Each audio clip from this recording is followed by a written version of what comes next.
Hey, check us out. When you went to WWF, now I could be mistaken on this, but weren't you tag team champions first, IC champion, and world champ? IC first. IC first. Yeah, IC first, and then real shortly after that, I got the IC. We beat the Shrinkers in Indianapolis at a house show. And I remember walking through the curtain in Indianapolis, and a bunch of the boys were standing there, and they said, "Fuck, how many fucking belts these motherfuckers need?" And then I dropped the IC belt back to Scott at SummerSlam, and then turned around and got the world belt. So I'd gotten all 3 belts in fucking '95. But I remember that it was so then IC, tag, and then world champion, correct? In world, yeah. So then, do you remember before you just given your notice, but on the down low, we had been running Chicago. We might have been at UIC Pavilion. I can't remember. But it was one of the last times I would eat dinner with you. We were at that Denny's that we always ate at in Chicago. We're a bunch of us sitting at a table.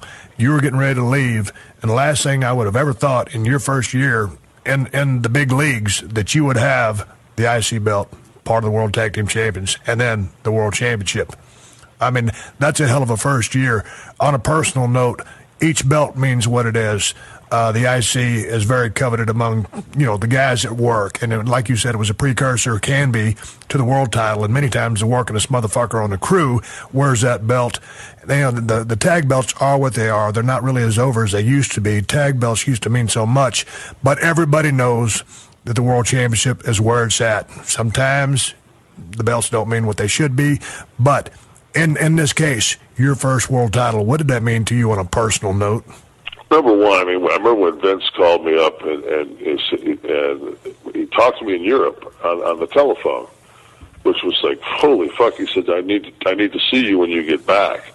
And, we were fucking partying pretty hard in Europe, and I got real fucked up and showed up at I was working, I think, with Fatu and a singles.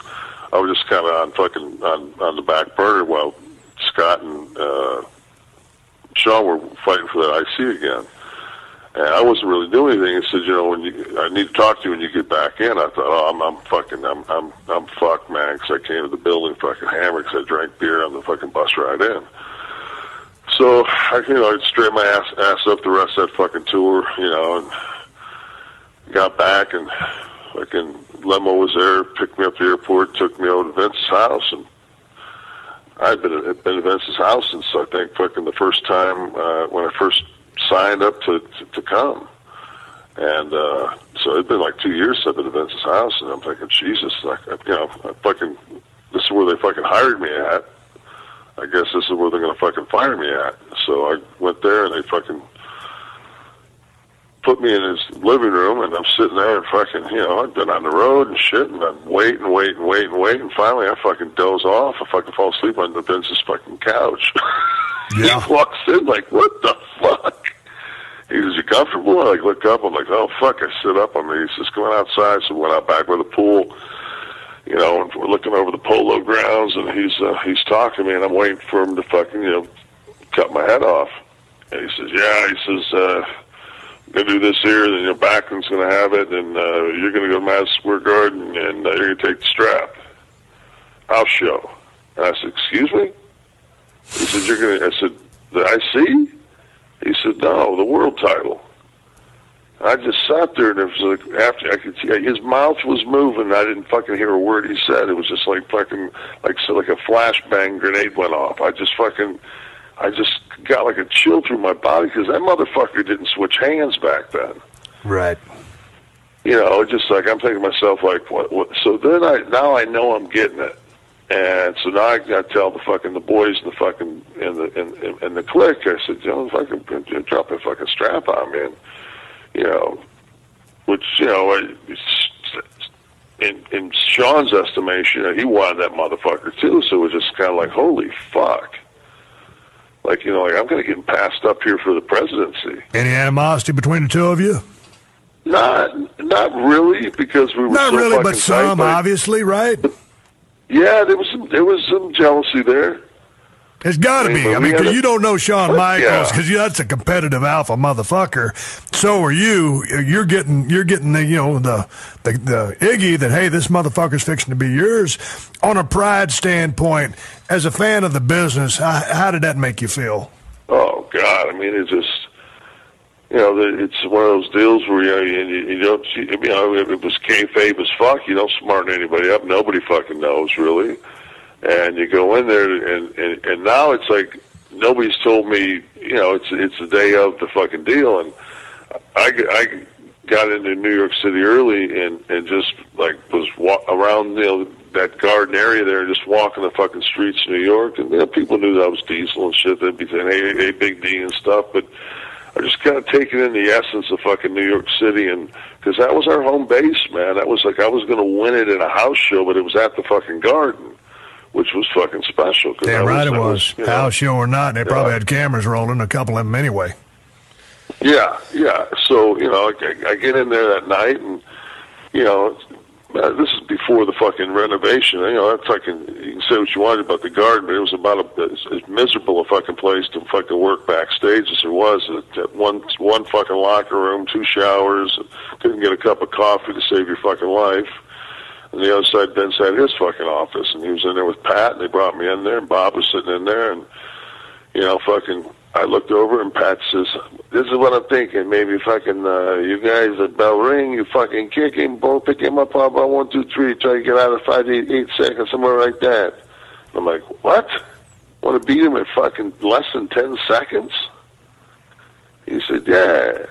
So I'm like, and we went out like, I think the match was like 4th.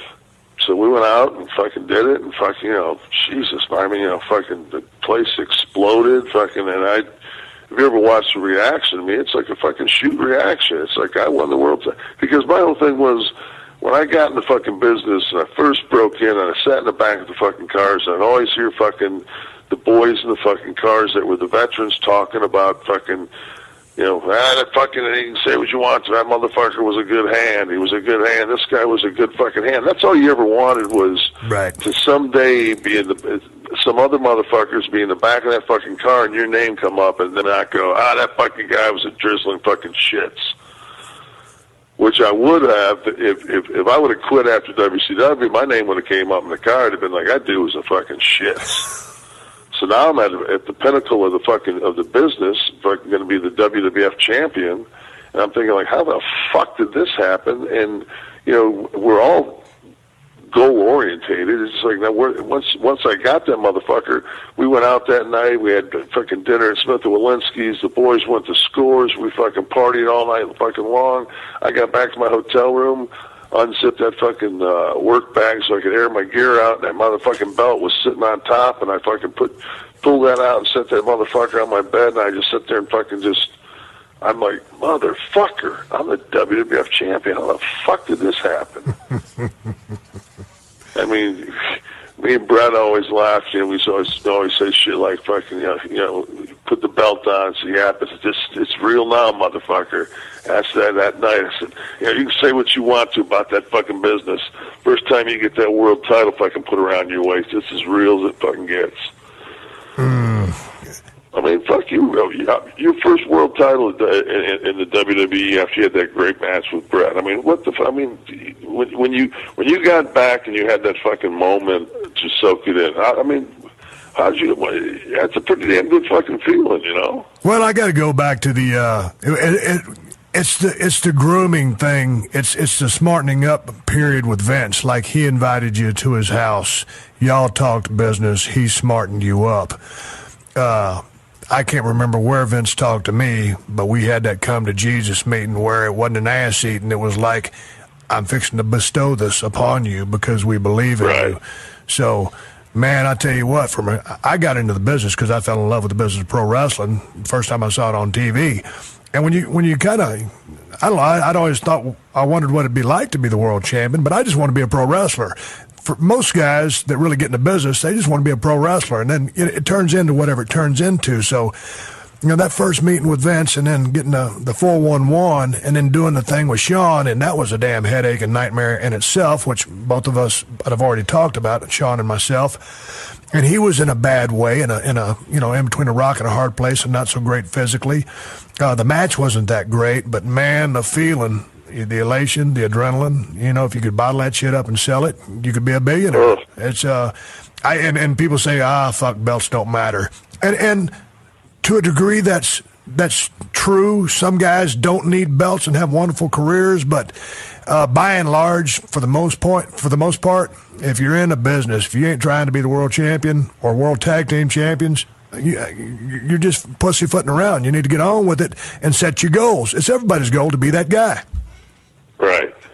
I look back at it now and I say to myself, one of the first smartening up periods and I'll go where I really learned was when you and Brian were the Hollywood Blondes in Dundee, and we traveled in the fucking those Lumen. We'd always get them Lumina vans, yep. And we were making those fucking B-towns for WCW. And you were working against Steamboat and I think Douglas on top. And I tell people this all the time. They always saw the fucking Stone Cold Steve Austin with the glass break and coming down and the fucking house fucking sold out and the biggest drawing fucking star the business has ever fucking seen. But they never saw that fucking guy in front of 800 people in Vidalia, Georgia, in a tag cage match. Do a fucking splash off the top of the cage every night, steamboat roll out of the fucking way. I mean, they never saw fucking all those years that I watched you when you were fucking, and it was you were one of those fucking I remember the night you blew your fucking PCL out and fucking finished the match. I think it was in Kansas City. And just to look at the guys, like how we progressed, take those two motherfuckers in that Honda Civic, and then fast forward to right fucking now.